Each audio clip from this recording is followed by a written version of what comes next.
I want to bring in the ranking member on the Health Committee in Parliament, Mintah Akandoh, into the conversation.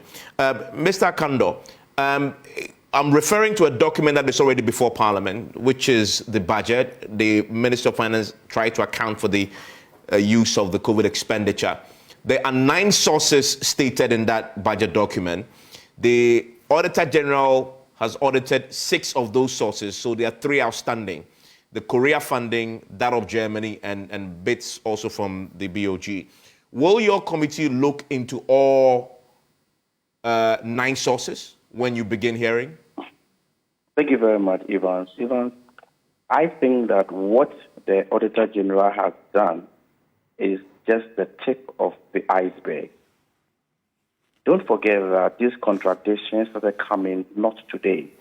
If you recall, the figure the Vice President gave was different from the figure the President himself gave, which in turn was also different from what was contained in the Minister responsible for finances, report on the expenditure on COVID on the floor of the House, which necessitated the formation of a bipartisan committee to investigate that matter.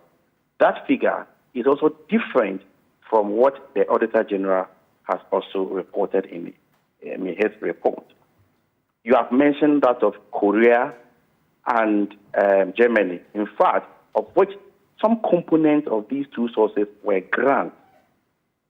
And if you recall, Evans, in 2022, the country director for the World Bank indicated that Ghana was giving about $903 million. Evans, do you recall? Yes, I recall. Very well. If you read the Auditor General's report, the amount that has been accounted for is in a region of about $430 million US. So there are a lot, and quite apart from all these figures, we'll look at how judicious these resources was put to. Even, I am sure that from when the Auditor General's report was published, we will all settle the issue of the financial difficulties we find ourselves being attributed to COVID. Because, of course, if you have any competent government and you, in a matter of 2 years, you pump not less than about 22 billion Ghana cedis into your economy, the economy should be booming than collapsing as we see now.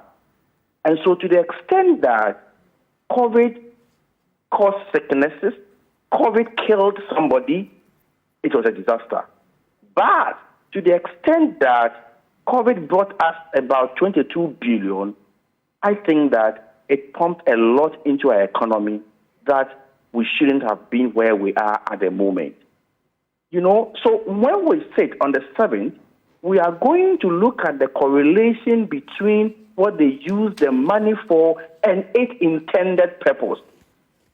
If we are to use, and let me even say this before I continue, Evans, what the Auditor General stated in its report was that about $120 million US was used to purchase COVID vaccines, which never came.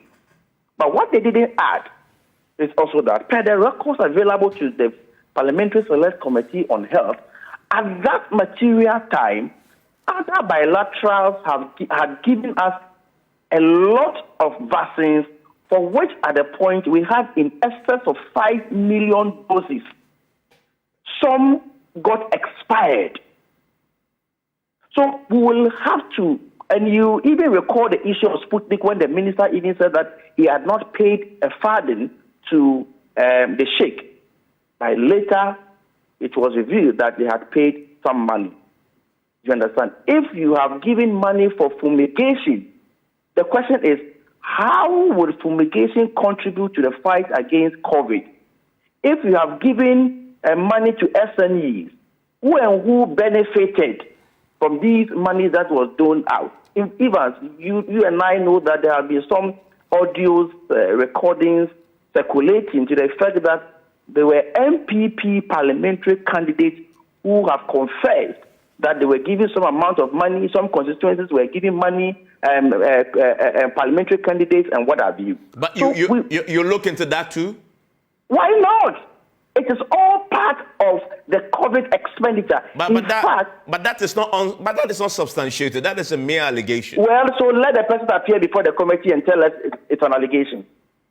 I mean, you first have to establish if even that is the person's voice, because this was a leaked audio. Nobody knew. So let the person say so. In fact, indeed, we will have to be interested in who received COVID funds. Are you telling me that you just come and write? Look, Evans, in the year 2021, we all will recall that COVID has subsided, isn't it? 2021, yeah, it went down a bit, yes. Exactly. Evans, in the year 2021, we were told that about 32 million Ghana cedis was used on meetings. What kind of meetings? Virtual meetings?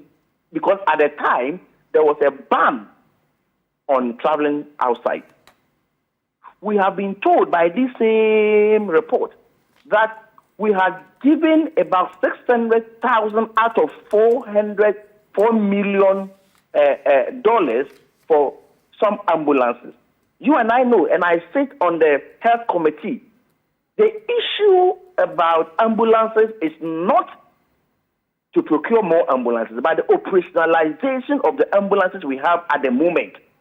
That is the issue, where people in emergency situations will have to even cough money for fuel. The maintenance of the ambulances. Now we have paid some amount to some companies, and not an ambulance tie has even been delivered.